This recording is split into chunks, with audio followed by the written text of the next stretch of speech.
Hi, this is Lee with Dirt Rich Education. We're going to show you how to build and replace raised garden beds in the fall and winter months when you have a little extra time, because in the spring you're too busy. So you can see from this garden bed, the only thing holding it together are the angle brackets. You can also see how deteriorated the wood is. It's been in about 6 to 8 years.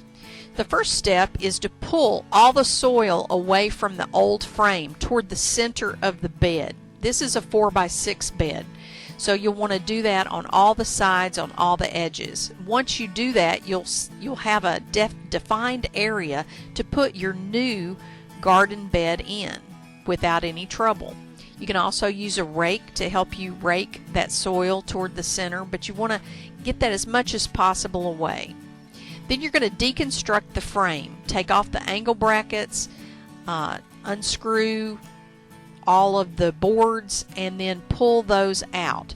And you see here where you have a defined area where the new boards are going to go, or the new frame.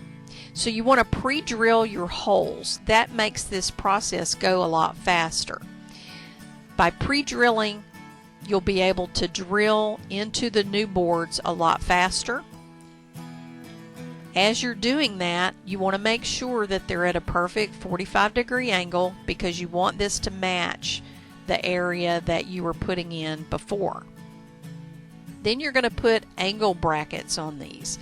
Now, you screwed the wood together, but the angle brackets will go on with nails, so you'll have to hammer those in on top.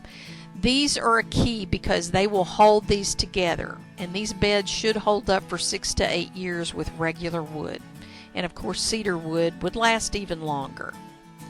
But that is a definite angle brackets you want to put on all 4 corners for strength.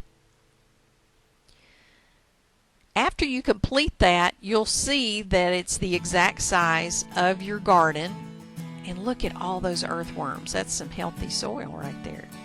Then you place your finished bed on top of where the old bed was, and you're going to rake a little bit and get it where it looks nice. Then you're going to lasagna garden on top of that. You're going to layer the soil with organic material all winter long to build up your soil bed and to help it to decompose, to have lots and lots of nutrients. Now, we've got a blog on lasagna gardening and would love to share that with you. If you want more information, sign up for our weekly newsletter at stonycreek.farm.